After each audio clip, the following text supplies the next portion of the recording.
জল পড়ে। এ তোমার লীলা বেরিয়ে আসতে হবে, মাঠের মাঝে মা বসবে।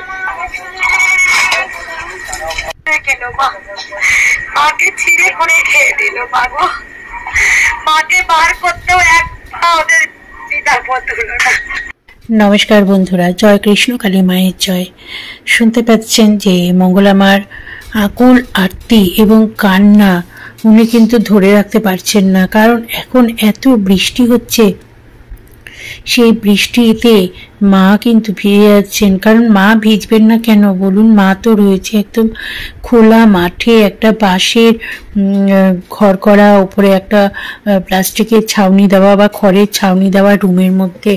তাই মা মঙ্গলা মা বলছেন যে পাড়াতে এমনই মানুষ যে তারা মাকে ছিঁড়ে কুটে রাক্ষসের মতন মাকে একদম খেয়ে নিচ্ছেন।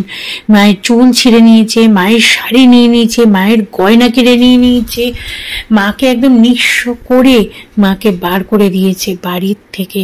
যে বাড়ির ওপর মায়ের ছাদ ছিল সেই ছাদ থেকে পাড়ার লোকেরা বার করে দিয়েছে।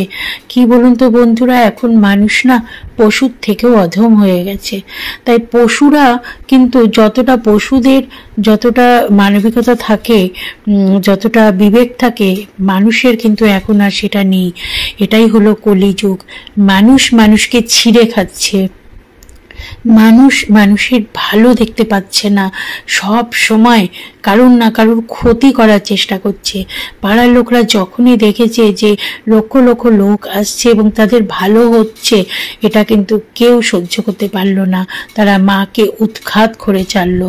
তাই মা কিভাবে যে মঙ্গলা মা কাঁদছেন সে আপনারা না দেখলে, না শুনলে আপনারা বুঝতে পারবেন না। শুনুন সেই আরতি, করুণ আরতি। আমি স্বপ্নেও ভাবিনি আমার মাকে এইভাবে মা বেরিয়ে আসবে।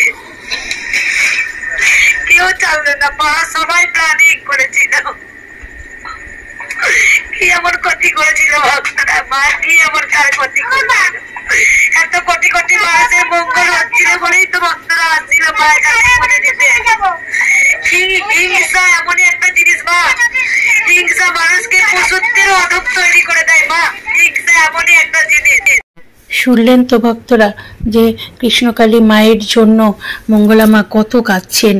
আর অন্যান্য আরও যারা আছেন, যারা ঠাকুর নিয়ে আছেন, ঠাকুরের সাধনা করেন, জানি না কেমন তারা সাধনা করেন, তারা কিন্তু সব সময় কৃষ্ণকালী মা মঙ্গলা মা সবাইকে এইভাবে কথা বলে, এইভাবে একটা বাজে কথা বলে যেগুলো আমার মুখ দিয়ে আসে না। সবসময় এটা, এই ঠাকুর নিয়ে যদি এইভাবে কাটাছেঁড়া চলে তাহলে আমরা কাকে বিশ্বাস করব, কাকে করব না। মঙ্গলা মা কিন্তু কখনো ইউটিউবে শুধু ঠাকুরের ভিডিও দেয়, আর কে কি দিল, গয়না থেকে শুরু করে বাসন কোসন, ফুল থেকে শুরু করে মালা, সমস্তটা উনি ইউটিউবে কিন্তু ছাড়েন। কোনো দিন কারোর নিন্দা মন্দ কিন্তু তিনি ইউটিউবে করেন না। কোনো ভিডিও তার দেখতে পারবেন না যে উনি কারোর নিন্দা করেছেন। ওনার আকুল নয়নে শুধু একটাই শুধু প্রার্থনা যে মায়ের যেন একটা মন্দির হয়, মায়ের যেন একটা মন্দির হয়, কারণ মা ভিজে যাচ্ছেন।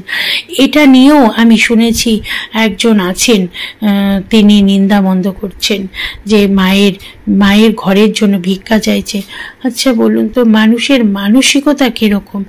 তারা বসেছেন ইউটিউব চ্যানেলে মানুষের ভালো করতে, অথচ প্রথমে শুরুতেই তারা আগে কৃষ্ণকালী মা মঙ্গলা মাকে একটুখানি গালিগালাজ না করলে তাদের যেন মন ভরে না। তো বন্ধুরা, এইভাবে কখনো ভিউজ পাওয়া যায় না। আপনারা আপনাদের মতন থাকুন। আর যারা কৃষ্ণকালী মাকে বিশ্বাস করেন এবং মঙ্গলা মার সঙ্গে কৃষ্ণকালী মার যা আত্মিক সম্পর্ক, সেটাকে খারাপ কথা বলে, খারাপ নিন্দামন্দ করে নষ্ট করবেন না। সবাই ভালো থাকুন।